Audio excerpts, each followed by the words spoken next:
What's going on, everybody? Greetings from just outside the Kiev Olympic Stadium here. Beautiful day here in Kiev, Ukraine. And today we're going to be looking at something not related to beautiful days or beautiful stadiums, but crime. Okay, crime. Some really common expressions, vocabulary related to crime.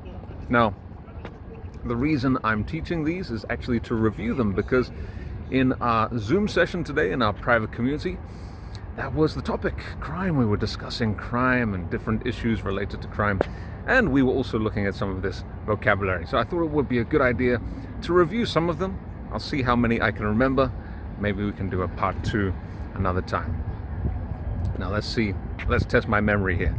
So the first expression related to crime is something which I hope you are not now, and that is to be behind bars, or to be put behind bars. Pretty simply put, that just means, yeah, you're in prison. So you're behind bars if you do something wrong. Okay, so to be put behind bars, hey, if they catch you, you're going to be put behind bars. And if you are behind bars, then you are doing time. Okay, so to be doing time, there's a famous sentence which goes something like this: don't do the crime if you can't do the time, or something like that. Basically, you need to serve your sentence if you do a crime. So to do time means to spend time in prison. So hey, again, if you get caught for this crime, you're going to do time. Or you could even say, you could replace time with the amount of time. So he did 10 years in prison for armed robbery or fraud or something else. Okay, so doing time. If you're a very clever criminal, then you might try to cover your tracks. Okay, now to cover your tracks basically means to hide the evidence. To hide the evidence. Cover your tracks.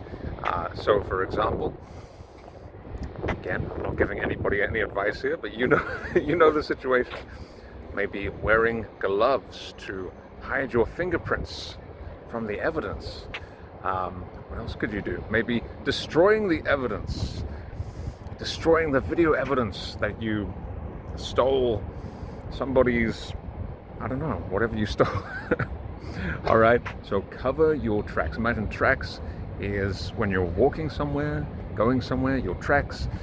But cover your tracks means to hide what you're doing.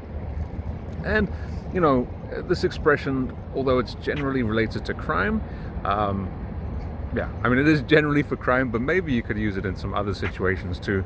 If you don't want people to know kind of what you were doing, covering your tracks, maybe you can think of some examples in the comments. But yeah, generally for crime, that would be. Now, if you admit to the crime, there's nothing else you can do. Maybe there's too much evidence, or maybe you just have a guilty conscience, right? You could come clean, okay? Come clean about your crime. Admit, plead guilty. Maybe ask the judge to take pity on you and be lenient, right? To be lenient, not to be too strict. Okay, I did this thing, I'm sorry. So to come clean. Again, this one is not only for crimes. You could do something bad, not necessarily a crime, but you could come clean. Look, I need to come clean. I was lying about what I said earlier. Okay, come clean. And if you are caught when you are doing the crime, you are caught red-handed. Okay, you're caught red-handed. That means you were caught while you were doing the crime. Again, does not necessarily have to be a crime. Maybe somebody is cheating on their significant other, their spouse, girlfriend, boyfriend, and they get caught in the act, you can say, to be caught red-handed. Now, the next expression for today is to do a runner. This means, as you might be able to guess, to run away from the crime scene. Or, I guess you could do a runner from if you escape from prison as well. He's done a runner. Where has he gone?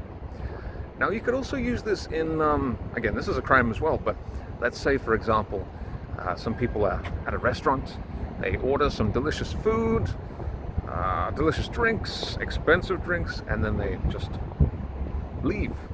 They don't pay. Do a runner, okay? So obviously not a good thing to do. The next expression is to go down.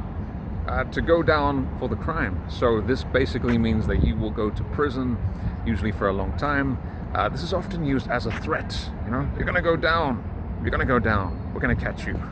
Or, you know, if you don't admit to this crime, you're gonna go down for a long time. So it's kind of like doing time again, going down. I guess you could imagine, like, in your life, your status is here, go down. Being in prison is pretty low, so going down. And the last one for today is, I can't actually do it here because I'm holding my holding my phone, but a slap on the wrist. Okay, this is your wrist here.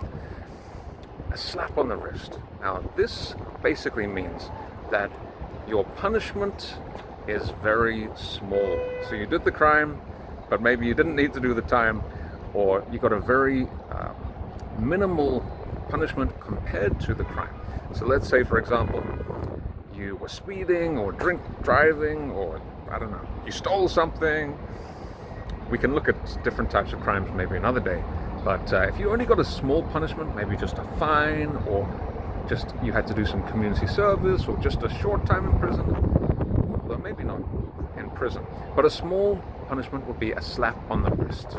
So everybody was surprised that he only got a slap on the wrist, or she, can be a she only got a slap on the wrist when she was expecting a much bigger punishment. Alright, so those are several different expressions related to crime. I hope they were useful. I've got several more, but those are the ones that I could remember from today's Zoom session.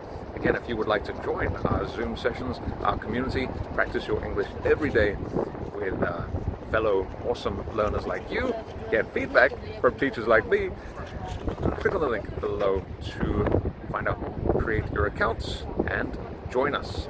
And of course, I would love to see your own example sentences in the comment box below, as always.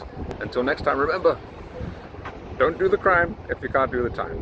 But I know you are all very law-abiding people. Anyway, until next time, from here in Central Kiev, I'll talk to you soon. Bye-bye.